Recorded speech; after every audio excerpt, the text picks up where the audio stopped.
آپ ایاک نعبد و ایاک نستعین کے مضامین پر ساری برسیں عمریں گزار دیتے ہیں، کبھی ہم نے آپ کی زبان سے ان اللہ ملائکۃ یصلون علی النبی اس کے فضائل کبھی نہیں سنے آپ سے ہم نے. تو یہ بھی تو قرآن ہے. تو یہودی بننے کی ضرورت کیا ہے کہ افتؤمنون ببعض الکتاب وتکفرون ببعض، کہ جناب بعض آیتوں پر ایمان لانا ہے، بعض کا انکار کرنا ہے. جہاں ایاک نعبد و ایاک نستعین قرآن ہے، وہی والضحیٰ واللیل اذا سجا بھی قرآن ہے.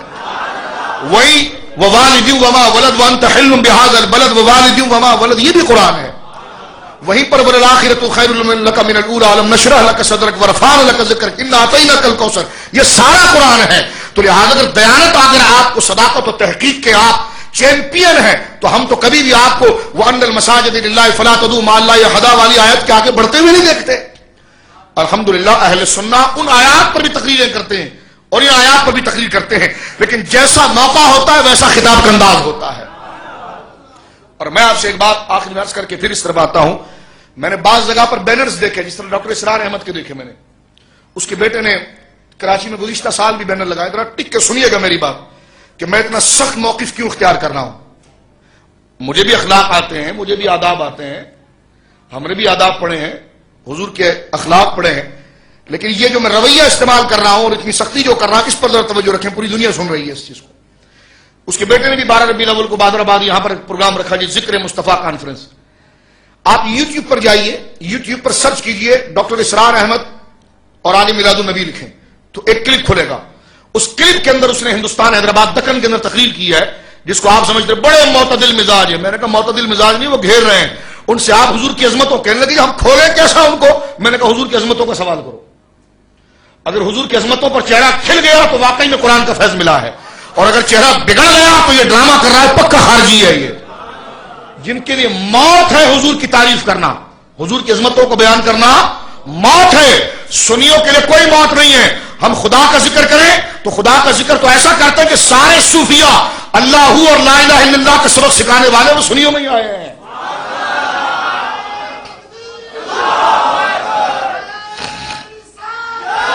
میں کیونکہ میلاد کا پروگرام اس حوالے سے بتانا چاہ رہا ہوں. کہنے لگے آپ توحید نہیں بیان کرتے. میں نے کہا توحید سب سے زیادہ بیان ہی اہل سنہ نے کی ہے. توحید غوث اعظم نے بیان کی ہے، توحید داتا علی حجویری نے بیان کی ہے، توحید محی الدین ابن عربی نے بیان کی ہے، توحید امام ربانی مجد الفسانی نے بیان کی ہے، توحید شاہ عبدالحق محدث دہلوی نے بیان کی ہے، توحید حضرت مخدوم سمنانی نے بیان کی ہے.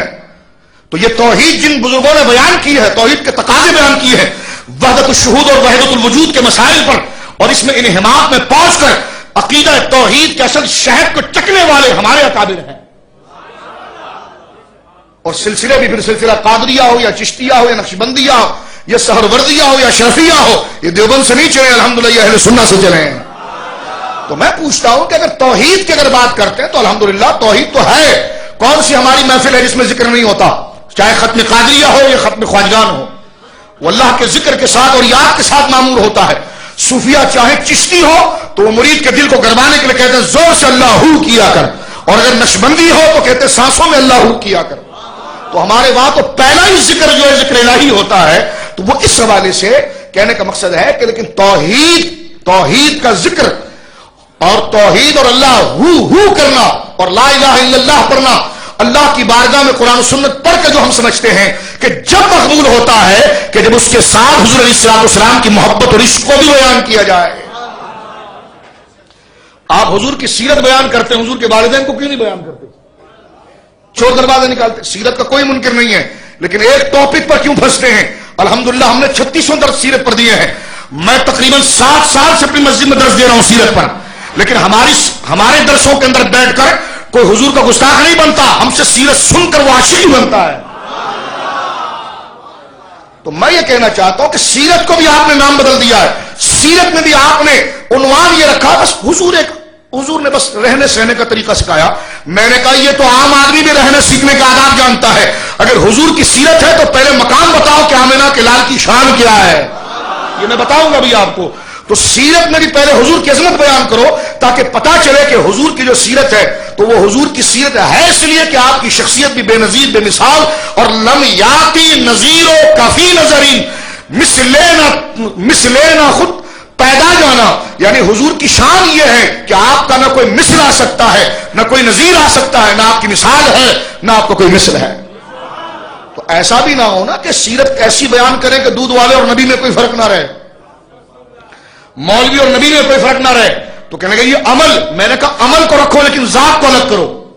یہ ضرور ہے کہ غریبوں کا خیال حضور نے کیا، اس عمل میں تو مماثلت ہے لیکن ذات مماثلت نہیں۔ لیکن آپ کی تقریر سے بو آتی ہے، آپ سیرت بیان کرتے ہیں تو ذات بھی بندوں سے ملاتے ہیں، ذات میں تو ابو بکر بھی گرد راہ میں نہیں ہے، ذات میں تو جبرائیل بھی گرد راہ نہیں ہے، ساری کائنات مل کر ذات مصطفیٰ کے قدموں کی خاک کا مقابلہ نہیں کر سکتی ہے۔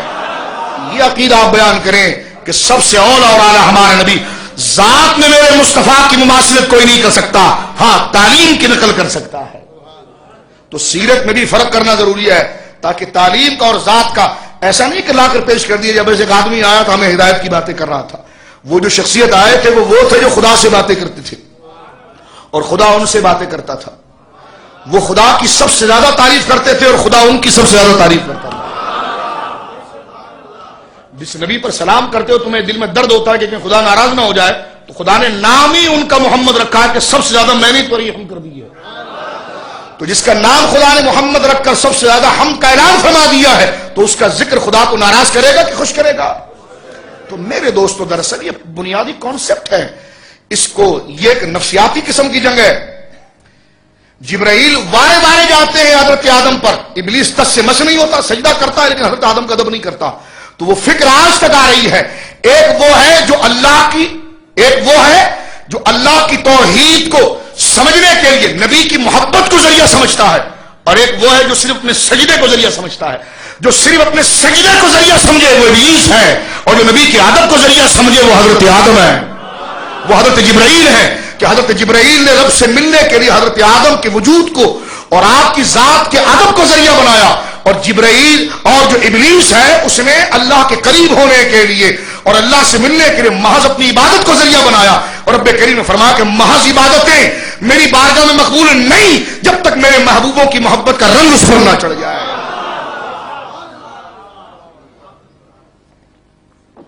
تو آپ کہتے جی میلاد ہے کہ نہیں؟ میں نے کہا پہلے یہ بنیاد سمجھے، سارا چکر سمجھ میں آ جائے گا آپ کو۔ آگ یہاں سے لگی ہوئی ہے، بات یہاں سے ہے۔ تو میں نے آپ کی خدمت میں عرض کیا میرے دوستوں مختصراً کہ حضرت آدم کے لیے حدیث موجود ہے ابن ماجہ میں، جمعے کے دن پیدا ہوا، جمعے کے دن انتقال ہوا، لیکن جمعے کا دن عید کا دن ہے۔ تو یہ تو کوئی کانسیپٹ ہی نہیں ہے، یہ تو کوئی نظریہ ہی نہیں ہے، اور یہ کوئی اعتراض ہی نہیں بنتا۔ کوئی حدیث ہے تو آپ پیش کریں، قرآن ہے تو آپ پیش کریں، روایت ہے تو آپ پیش کریں۔ حضور نے اگر ایک بھی خطبہ دیا ہو کہ میرے وصال کے بعد میرے والدین کا ذکر نہ کرنا، میرے میلاد کا ذکر نہ کرنا، میری پیدائش کا ذکر نہ کرنا، بلکہ حضور نے ہمیشگی پیر کے دن روزہ رکھ کر فرمایا کہ آج میں روزہ رکھ اس لیے رہا ہوں کہ میرا میلاد ہے۔ میں پوچھتا ہوں آپ اہل حدیث سے آپ نے کتنے دن پیر کے روزے رکھے؟ کہا جی ہمیشہ رکھا۔ میں نے کہا یہ بتا کر کبھی رکھا کہ حضور کا میلاد ہے؟ کہ لیکن نہیں۔ میں نے کہا حدیث میں تو یہ آیا تھا کہ جب پوچھا کہ حضور آپ روزہ کیوں رکھتے؟ فرمایا فیہ ولدت، تو آج میری پیدائش کا دن ہے۔ میں نے کہا کبھی آپ نے جرأت ہوئی کہ آپ نے پیر کے دن روزہ رکھا اور لوگوں کو یہ بتایا ہو کہ حضور کی پیدائش کا دن ہے، یہ حضور کے میلاد کے دن ہے؟ نہیں بتایا آپ نے۔ تو قصور آپ کا ہے، سورج کا نہیں جو چار دنگ عالم کو روشن کر رہا ہے۔ آنکھ والے تیری جوبن کا تماشا دیکھے، دیدائے کور کو کیا نظر آئے کیا دیکھے۔ تو لہذا آپ اپنے نظریہ درست کریں کہ آپ نے اللہ کو سمجھنے کے لیے جو قوانین بنائے وہ درست نہیں ہے۔ آپ اللہ کے قریب ہونے کے لیے قوانین وہ بنائے جو رب نے خود مہیا کیے ہیں، جو رب نے خود مہیا کیے ہیں۔ غلطی یہاں لگتی ہے کہ ہم اللہ کے قریب ہونے کے لیے اپنے قاعدے بناتے ہیں، نہیں بس اللہ ہی کو مانو کسی کو نہ مانو۔ تو اللہ کو اگر صرف اللہ ہی کو ماننا ممکن ہوتا تو الیاذ باللہ نقل کفر کفر نباشر، پھر تو اللہ کے لیے کوئی جگہ بھی ہوتی جہاں وہ بیٹھا ہوتا تاکہ ہم اس کے قریب تو جاتے کہ وہ ہے کہاں پر۔ اگر ڈائریکٹ اللہ کو ماننا متصور ہوتا تو میں سمجھتا ہوں کہ الیاذ باللہ پھر خدا کا کوئی جسم بھی ہوتا جس کو جا کر ہم چومتے، جس کی آواز کو ہم سنتے۔ لیکن اللہ جگہ سے بھی پاک ہے، جسم سے بھی پاک ہے، جسمانیت سے پاک ہے، خلقی ہر صفت سے پاک ہے، تو پھر اللہ کو مانے کیسے؟ فرمایا محمد کو مانو نا، ان کو چومو صلی اللہ علیہ وسلم۔ کہ مولا تجھ سے پیار کیسا کرے؟ کہ میرے حبیب سے پیار کرو نا۔ مولا تیرے ہاتھ کیسے چومے؟ کہ ان کا ہاتھ چومو نا۔ مولا تیرے گرد کیسے گھومے؟ فرمایا ان کے حضور تعظیم قیام کرو نا۔ فرمایا یہ مظہر ہے میری رحمت، میری کرامت، میری جلالت ان میں آتی ہے اور ان کے ذریعے آشنا ہوتی ہے. یہ آئینہ ہے میرے ذات کا.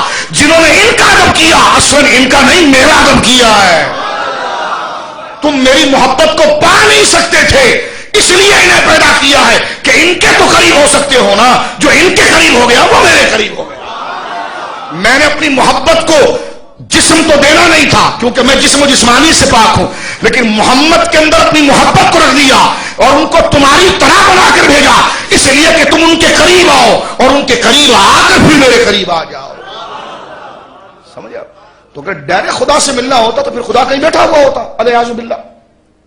مسئلہ ہی ختم ہوتا. اس لیے دیکھیں حضور علیہ الصلوۃ والسلام نے دو ٹوک مسئلے میں حل کر دیا. حضور نے فرمایا اللہ میں کبھی غور مت کرنا اللہ کون ہے، کیسا ہے، کہاں ہے. فرمایا گمراہ ہو جاؤ گے. مولوی کہتا ہے غور کریں غور کریں. حضور کہتے ہیں حرام ہے حرام ہے. حضور کہتے ہیں حرام ہے. اللہ میں غور ہو ہی نہیں سکتا. کہ ایک جگہ نہیں درجنوں سندوں کے ساتھ یہ روایت موجود ہے کہ لا تتفکروا فی اللہ، اللہ میں فکر نہ کرنا ورنہ شیطان اٹھا کے پٹک دے گا تجھے. تو کیا کریں، کیسے رب کو پائیں؟ فرمایا فکروا بآلاء اللہ، اللہ کی جو نعمت ہے اس میں غور کرنا. اللہ میں غور کرنے سے خدا نہیں ملے گا، اللہ کی نعمتوں میں غور کرنے سے ملے گا. تو اللہ کی نعمت عظمیٰ ہے کون؟ محمد الرسول اللہ. یہ بنیاد تو آپ اپنی درست کریں، پھر آپ کو میلاد بھی سمجھ میں آ جائے گا، انگوٹھا چومنا بھی سمجھ میں آ جائے گا، آپ کو مسئلہ علم غیب بھی سمجھ میں آئے گا، کھڑے صلاۃ و سلام بھی سمجھ میں آئے گا. آپ نتیجے پر مناظرہ کرتے ہیں، آپ بنیاد پر تو سمجھیں کہ آخر کیا وجہ پیش آ رہی ہے کہ بندہ کھڑے ہو کر حضور کو سلام پیش کر رہا ہے. آخر کیا وجہ پیش آ رہی ہے کہ ان کے نام کو چوم رہا ہے. آخر کیا وجہ پیش آ رہی ہے کہ وہ کہہ رہا ہے جیسے میرے آقا ایسا کوئی نہیں. اس نتیجے پر غور نہ کرو، بنیاد دیکھو جس کی بنا پر یہ نظائر سامنے آ رہے ہیں. تو وہ محبوبیت کا درجہ ہے، وہ قرب کا درجہ ہے. تو میرے دوستو میلاد کا بھی جو فلسفہ ہے وہ میں نے آپ کی خدمت میں پہلے عرض کیا کہ وہ 3 موضوعوں کا مجموعہ ہے. یعنی سید عالم صلی اللہ علیہ وسلم کی اولیت پاک کہ سب سے پہلے حضور علیہ الصلوۃ والسلام کو پیدا کیا. ٹھیک ہے، ایک بات. دوسری بات جن سے یہ مبارک نور جو سب سے پہلا پیدا ہوا، یہ جن کی مبارک پشتوں میں آیا اور پھر مبارک رحموں میں آیا، ان کا بیان. اور پھر جب یہ عالم وجود اور عالم رنگ و بو کے اندر جسم میں ڈھل کر ظاہر ہوا، اس وقت جو خدا نے کعبے کی محرابوں کو اس کے لیے جھکایا اور کعبہ خود سجدے کے لیے جھکا، سارا عالم اٹھ کر سید آمنہ کے حجرے تک آیا. ان روایات کا ذکر کرنا کہ لگے یہ تو ہے آپ کر رہے ہیں، کیا حضور نے کیا؟ میں نے کہا حضور نے نبی کیا ہوتا تو ہے ذکر خیر جائز ہوتا، لیکن خدا کی قسم یہ ساری باتیں حضور نے خود بیان کی ہیں. یہ ساری حضور کی حدیث ہے. حضور نے خود اپنی اولیت کا ذکر کیا. ہمیں کیسے پتا چلا حضور پہلے؟ صحابہ نے خود پوچھا. حضرت ابو ہریرہ پوچھتے ہیں حضور متی وجبت لک النبوۃ یا رسول اللہ، حضور آپ نبی کب ہوئے؟ حضور نے فرمایا وہ آدم بین الروح والجسد، جب آدم روح اور جسم کے درمیان تھے میں نبی ہو گیا. تو یہ اعلی حضرت بتا رہے ہیں یا رسول اللہ خود بتا رہے ہیں؟ میں نے کہا حدیث سے کہاں لے جاؤ گے؟ بخاری مسلم کی شرط پر حدیثیں موجود ہے کہ وہ ابھی منجدل فی طینہ، میں اس وقت نبی ہو گیا تھا جب میرے باپ آدم کا خمیر گوندا جا رہا تھا. تو کہنے لگے جی سب سے پہلے تو آدم ہے. تو میں نے کہا تو آدم تو پیدا نہیں ہو. حضور کہتے میں موجود ہوں. میں نے کہا تم نے آیت میثاق نہیں پڑھی کہ جب ساری کہنے وہ تو اللہ کے علم میں تھے. میں نے کہا اللہ کے علم میں تھے تو اللہ کے علم میں تو حضرت آدم بھی تھے. تو پھر یہ کہنے کی ضرورت کیا کہ آدم بنے نہیں میں تھا؟ اگر صرف اللہ کے علم میں تھے تو آدم بھی تھے. اگر صرف اللہ کے علم میں تھے وہ تو آدم بھی تھے. تو حضرت آدم کو ہٹا کر کیوں ذکر کیا؟ فرمایا آدم صرف علم میں تھے اور میں بالفعل خارج میں موجود تھا. میں علم سے وجود میں آ چکا تھا، علم سے وجود میں آ چکا تھا. آیت میثاق اٹھا کر دیکھیں جو قرآن میں موجود ہے 3 پارے کے اندر. جب رب کریم نے روحوں سے عہد لیا تو علم سے نہیں لیا، باقاعدہ روح محمد موجود تھی جن کے بارے میں فرما کہ انہیں یہ منصب دے کر میں بھیجوں گا اگر یہ تمہارے دور میں آ گئے. رسالت کا تقاضا یہ ہے کہ تم ان پر ایمان لاؤ اور ان کی اتباع کرو. ان پر ایمان لاؤ اور ان کی اتباع کرو. تو میرے دوستو ایک نہیں یہ درجنوں مراحل موجود ہے. اور اول ما خلق اللہ نوری، کہ اللہ نے سب سے پہلے میرے نور کو پیدا فرمایا. اس روایت کا تو کسی نے بھی انکار نہیں کیا. اس کی سند پر بحث ہوئی لیکن یہ کہہ دیا گیا کہ تلقی بالعلماء قبول، یعنی ہمیشہ اس روایت کو ان علماء نے لیا ہے کہ جو صداقت اور امانت کے پیکر ہے. یہاں تک کہ حسین احمد مدنی جو دیوبندیوں کے سب سے بڑے شیخ کہے جاتے ہیں، انہوں نے حسام الحرمین کا جواب دینے کی کوشش کی تو شہاب الثاقب میں لکھا کہ وہ اور لوگ ہیں جو اول ما خلق اللہ نوری کو نہیں مانتے، ہم تو مانتے ہیں. تو میں نے کہا بیان کرو پھر. گنگوئی صاحب نے فتویٰ میں لکھا کہ اول ما خلق اللہ نوری حدیث ہے، اور درجنوں کتابوں کے اندر مفسرین نے نقل کیا. تو ایک کہیں پر حضور یہ فرما رہے ہیں میرے نور کو پیدا کیا، کہیں پر فرما رہے ہیں کہ آدم کی پیدائش سے پہلے میں موجود تھا، کبھی فرما رہے ہیں کہ حضرت آدم کا مٹی میں پانی ڈال کر اس گویا کہ اس خمیر کو گودا جا رہا تھا، اس سے پہلے خدا نے مجھے پیدا کر دیا. کہیں فرما رہے ہیں کہ روح اور جسم کے درمیان کے مراحل حضرت آدم طے کر رہے تھے اور اللہ نے مجھے پیدا کر دیا. تو یہ حدیثیں کیا کوئی فضیلت نہیں بیان کر رہی؟ کوئی فضیلت نہیں بیان کرے. کلو بدعت ضلالہ، ساری فضیلتیں وہی روایت بیان کرتی ہے. اس حدیث سے کوئی اشارہ نہیں بیان ہو رہا، اس سے کوئی فضیلت ظاہر نہیں ہو رہی. یہ حضور ایویں ہی فرما رہے ہیں یا اس کا کوئی مقصد بھی ہے؟ کہنے کا مقصد ہے. تو میں نے کہا آپ سمجھا دیں. کہنے کہ جی فضیلت ہے اس میں. تو میں نے کہا یہی تو ہم کہہ رہے ہیں، اسی کو بیان کرنا میلاد ہے، اسی کو بیان کرنا میلاد. یہ حدیث کہاں جائیں گی، یہ روایت کہاں جائیں گی؟ میں روایت آپ کے سامنے بھی پڑھتا ہوں، اور اکثر پھر میں سمجھانے کے لیے یہ بھی کہا کرتا ہوں کہ یہ بڑے شور شرابے سے بات کرتے ہیں کہ ہم نے قرآن میں دیکھا ہمیں میلاد نہیں ملا، حدیث میں دیکھا میلاد نہیں ملا، تاریخ میں دیکھا میلاد نہیں ملا، صحابہ کے تسلسل میں دیکھا میلاد نہیں ملا. ان سے کھڑے ہو کر پوچھیں آپ کو پتا میلاد کس کو کہتے ہیں؟ کہتے نہیں. تو میں نے کہا پھر کیا ڈھونڈ رہے تھے آپ؟ پہلا سوال ہمارا یہ. آپ کہتے ہیں کہ قرآن میں مجھے میلاد نہیں ملا، حدیث میں میلاد نہیں ملا. ان سے پوچھیں کہ آپ کہتے ہیں کہ میلاد کہیں نہیں لکھا ہوا، کیا آپ بتا سکتے ہیں کہ میلاد کا معنی کیا ہے؟ کہتے پیدائش کا دن. میں نے کہا آپ کو یہ لفظ کہیں نہیں ملا؟ کہنے لگا یہ تو ہے. تو میں نے کہا پھر کیا کہہ رہے تھے کہ آپ میلاد نہیں ملا؟ تو یہ نام کچھ لیتے ہیں بات کچھ کرتے ہیں، یعنی ہمیں تو کہیں ملا ہی نہیں ثبوت میلاد کا، نہ قرآن میں ملا نہ حدیث میں ملا. تو میں نے کہا ملنے سے پہلے ڈھونڈنا پڑتا ہے کہ وہ ہے کیا. آپ کو پتا ہے میلاد کس کو کہتے ہیں؟ کہنے لگے نہیں. میں نے کہا یہ جو 100 سال لگا کر آپ نے لائبریری چھان لی، اتنی زحمت گوارا کی، داڑھی آپ کی سفید ہو گئی، کم سے کم پہلے یہ تو سمجھ لیتے کہ میلاد کہتے کس کو، پھر تحقیق کرتے نا. کتنا عجیب و غریب سوال ہے کہ جی ہمیں قرآن میں میلاد نہیں ملتا ہے، حدیث میں میلاد نہیں ملا، صحابہ کے تسلسل میں میلاد نہیں ملا. تو میں نے کہا بیٹھ کر پہلے یہ طے کریں نا میلاد کہتے کس کو ہے، کس کو کہتے ہیں میلاد؟ میلاد کا لفظ کہاں بولا جاتا ہے؟ میلاد کا معنی کیا ہے؟ آپ اگر مطلب نہیں جانتے تو معنی بتا دیجئے. کہنے کہ جی پیدائش کے دن کو کہتے ہیں. میں نے کہا شرم نہیں آتی؟ مسلم شریف میں حضور نے فرمایا کہ پیر کا روزہ میں رکھتا ہے اس لیے کہ یہ میری پیدائش کا دن ہے. اگر آپ یہ کہتے ہیں میلاد کا لغوی معنی پیدائش ہے، تو کیا قرآن کے اندر انبیاء کی پیدائش پر سلام نہیں بھیجا گیا؟ میں نے کہا تمہاری پیدائش پر تو کوئی سلام نہیں آیا، لیکن انبیاء کی پیدائش پر سلام آیا. کہنے کہ جی آیا. تو میں نے کہا کب بیان کیا جائے گا؟ کہنے کا کب کیا جائے گا؟ میں نے کہا یہ ربیع الاول میں کیا جائے گا، اور اسی بیان کرنے کو میلاد کہتے ہیں. سر آپ نے اتنا بڑا کر دیا، پیٹ اتنا بڑا کر دیا، مدرسے 10 منزل کے بلا آپ کو اردو نہیں آتی، عقل نہیں ذرا سی بھی، سمجھتے نہیں آپ کہ جناب یہ میلاد یعنی ساری زمین آسمان کے قلابے آپ نے ملا دیے.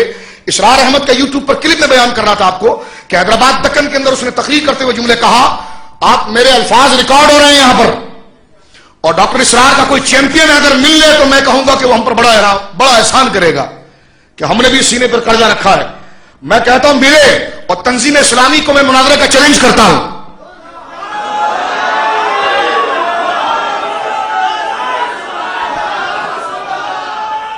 اب سنیے وہ لفظ، اب توجہ رکھیے اس بات پر کہ جو لفظ اسرار احمد نے کیا ہے پوری اربوں مسلمانوں کی دلداری کی ہے. اور وہ لفظ کیا تھا میرے دوستو؟ کوئی کہیں گے آپ اتنے زور سے کہہ رہے ہیں، لفظ سنیے آپ. وہ اپنی تقریر میں کہہ رہا ہے کہ نیٹ پر ڈلی ہوئی ہے، نیٹ پر ڈالا اس لیے جاتا ہے کہ سب سنیں. اگر وہ کر بھلا دی گئی ہوتی تو میں کہتا خرچ کم جہاں 5 کلو مر گئے، لیکن اس کو لایا اس لیے گیا کہ ان کا نظریہ بتایا گیا ہے. تو الحمدللہ جو حضور کا میلاد، جو سراسر حضور کی عظمت کا ذکر ہے، حضور کی اولیت، حضور کی نورانیت، حضور کی شرافت، حضور کی کرامت، حضور کے معجزات اور حضور کے والدین کی پاکیزگی کا ذکر ہے، جو اس کے خلاف بولے گا تو الحمدللہ اس کی صداقت میں ہم دفاع میں بولیں گے.